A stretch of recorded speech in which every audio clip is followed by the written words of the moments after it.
ओम नमः सिद्धेभ्यः। ओम नमः सिद्धेभ्यः। अहिंसा परमो धर्म की।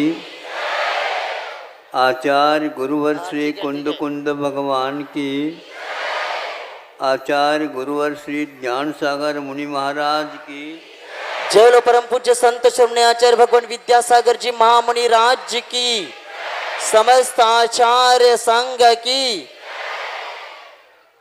आप लोग जानते हैं, फिर भी आपके सामने यह विषय रख रहा हूँ। रख लें? अच्छा, जानते तो है ही आप, फिर भी रखने योग्य है। आज साक्षात प्रभु नहीं है,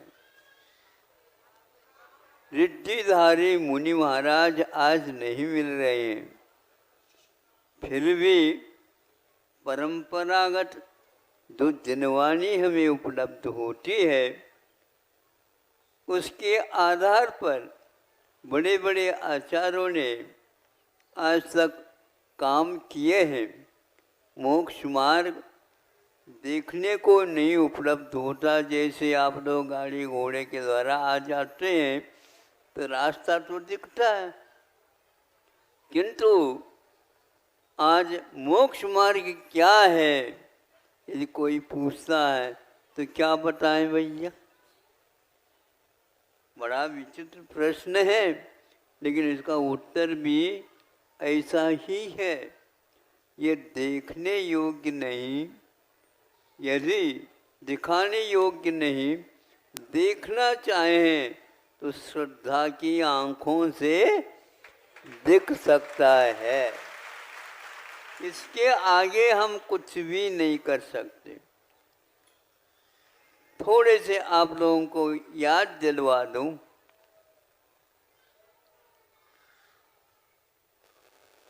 नेमिनाथ भगवान का विवाह हुआ या नहीं, ये प्रश्न है।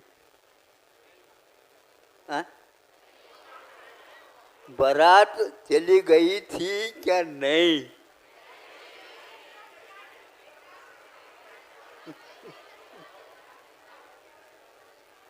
हम तो इससे अनभिज्ञ है, आप लोग जानकार हो, उत्तर दो ना जल्दी।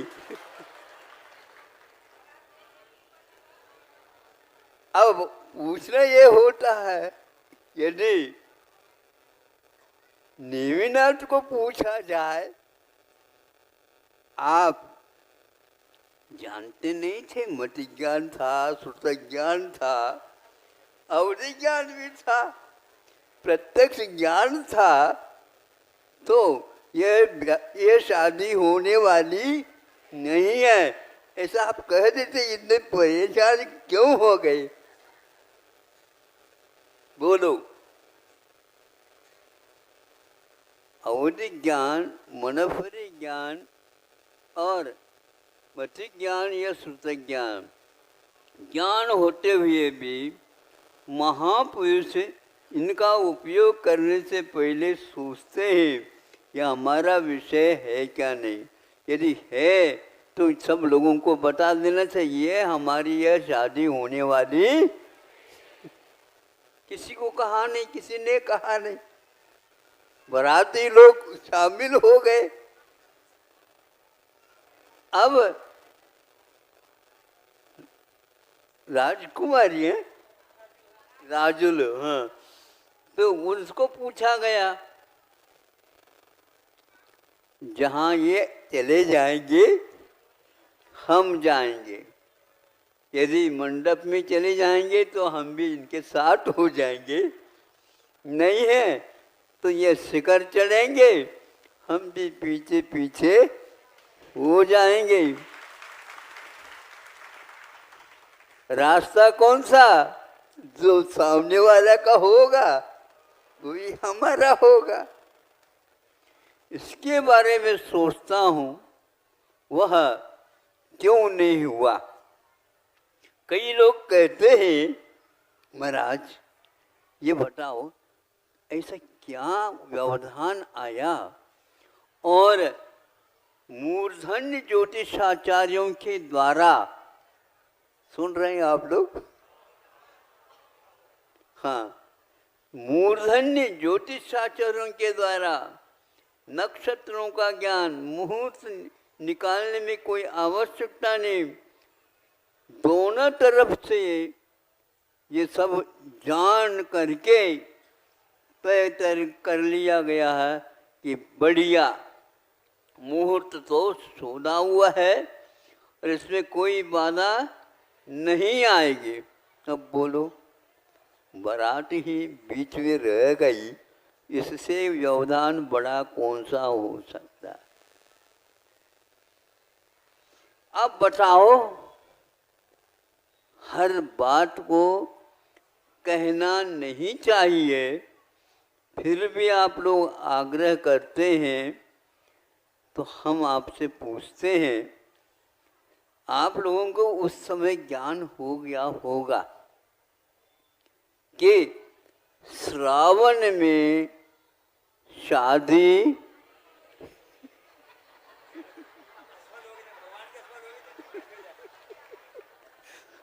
अब बोलो, श्रावण में आज आप लोग शादी क्यों नहीं करते?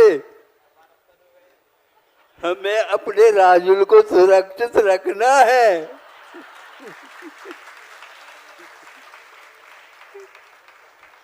ठीक कह रहा हूं?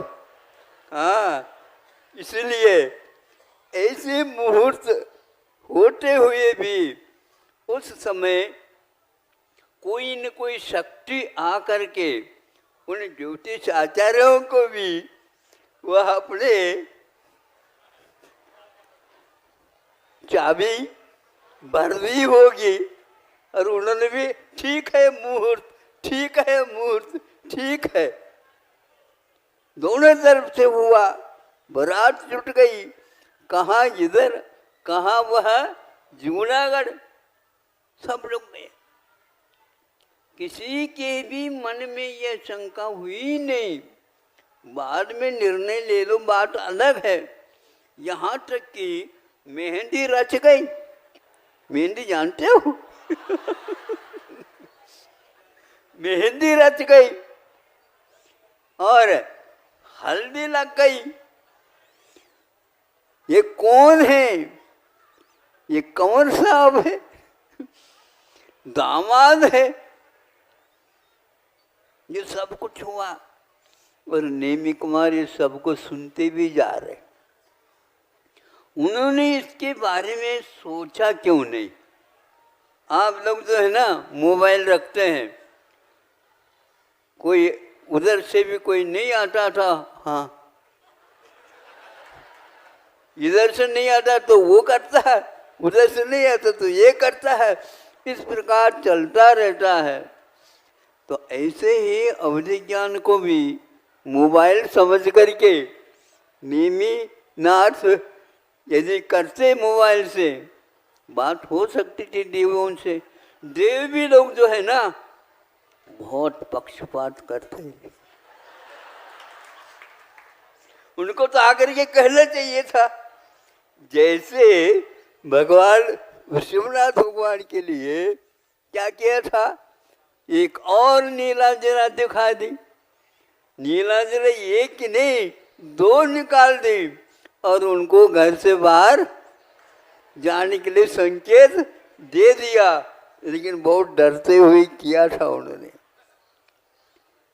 ऋषिमनाथ भगवान को वो बुरा नहीं लगा, ये तो बिल्कुल ठीक है, ये तो मुहूर्त यही है बाहर निकलने का, निकल गए। इसी प्रकार यदि नेमिनाथ के लिए भी करते देव लोग ये पक्षपात रखते हैं। हाँ, 5 बार ये ऐसे ही रुक गए कि क्या रुक गए, ये शोध का विषय है। जब अवधि ज्ञान वाले भी शोध नहीं कर पा रहे हैं और आप आज थीसिस शोध प्रबंध लिखना चाहोगे, कहाँ तक पहुँचोगे? ये सब बातें जिनवाने में नहीं आती। ये तो जब तक वहाँ घर से बाहर नहीं निकलता तब तक ये बात चलती रहती है, और उसमें भी कई गलतियां हो सकती हैं, और इसका नाम ही छद्मस्त। छद्मस्त के लिए तत्व जो कि प्रयोजनभूत तत्व के बारे में ही जानने के लिए कहा है, मेरा तेरा झगड़ा करने के लिए नहीं किया है, क्योंकि ज्ञान का कोई पार नहीं है। जानने योग्य है वही जानो, नहीं तो संकल्प विकल्प का फल होता है संसार। महापुरुष इस प्रकार, इसी प्रकार रामायण का है। दोनों से वर और वधू दोनों तरफ से मुहूर्त निकाले गए। अब बोलो, इतने व्यापक है। निम्ना तो जैनियों के साथ थोड़ा सा व्यापकता रखते हैं, लेकिन राम की कथा तो सारे विश्व में फैली हुई है। वहाँ पर भी यही हुआ। यदि सीता के साथ उनका हुआ संबंध हुआ तो आप लोगों को याद है, ज्ञात है, सुना है, पढ़ा है, सब कुछ किया।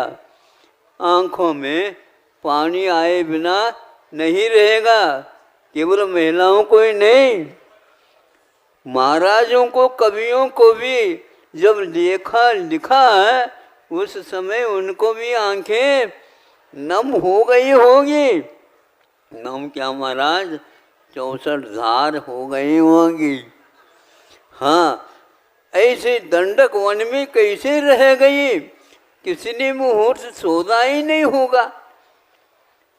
बताओ महाराज, आप मुहूर्त अच्छे निकाल दो, हमारा भी कार्य अटके नहीं।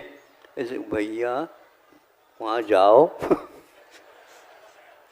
वो लोग जानने वाले हैं और वहाँ पर ठीक नहीं निकल पा रहा है, इसलिए मुहूर्त के नहीं देखना चाहिए। इसके मैं पक्ष नहीं कर रहा हूँ, लेकिन जो होता है वह कर्म की रेखा के समान ही होता है। इसी प्रकार हमें समझना चाहिए, कोई भी कार्य बिगड़ भी गया तो हमारे कर्म का उदय है। ठीक है ना? आपको बात समझ में आ रही है? इसीलिए घर में पति और पत्नी का, माता का, पिता का, भाई का, बहन का, भाई भाइयों का कभी भी संघर्ष नहीं होना चाहिए। इनमें इनका कोई दोष नहीं है और हमारा कर्म का उदय है और हमें तो भोगना ही पड़ेगा, किसी से जो रुक नहीं सकता। अरे महापुरुषों को जब वह नहीं छोड़ता है, फिर हम कौन से वन की मूली है बताओ? हाँ, आप लोगों को यह विषय समझ में आ गया, क्योंकि मुझे बहुत बार बार ये खटकता है। तो हमने कहा भैया अपने कांटा स्वयं ही निकाल लो। अब आप लोग जाकर के कहेंगे, देखो सुनो, यह ब्याह का जो विषय है यह अपने अपने कर्मों के अनुसार ही होता है। हाँ, इसमें आप कैसे भी मुहूर्त निकालो, मुहूर्त निकालने के उपरांत शादी हो भी जाए तो भी वही जो होगा फल कर्म के अनुसार होगा। और इसके ऊपर विश्वास जो रखता है वही विवाह के लिए हाउ कह देता है। यदि यह जिम्मेदारी लेने की क्षमता नहीं है, किसी को बाध्य नहीं करो। क्या समझे? आपके कहने से तो हम तो फंस गए। कभी कभी आपस में थोड़ा सा संघर्ष हो जाता है, तो आ करके कहते, पति पत्नी दोनों आ गए, नमस्ते महाराज आशीर्वाद दे दो। क्यों, क्या बात हो गई? क्या क्या बात हो, आप तो समझते हैं ही नहीं। आपको तो ज्ञात है ही ना, आपको ज्ञात कराने से क्या मतलब। नहीं, फिर भी कुछ हमें कह दो ताकि थोड़ा सा हल्का हो जाए। ऐसे कहते, महाराज 40 वर्ष हो गए, आगे कहूँ 40 वर्ष हो गए झेलते हुए।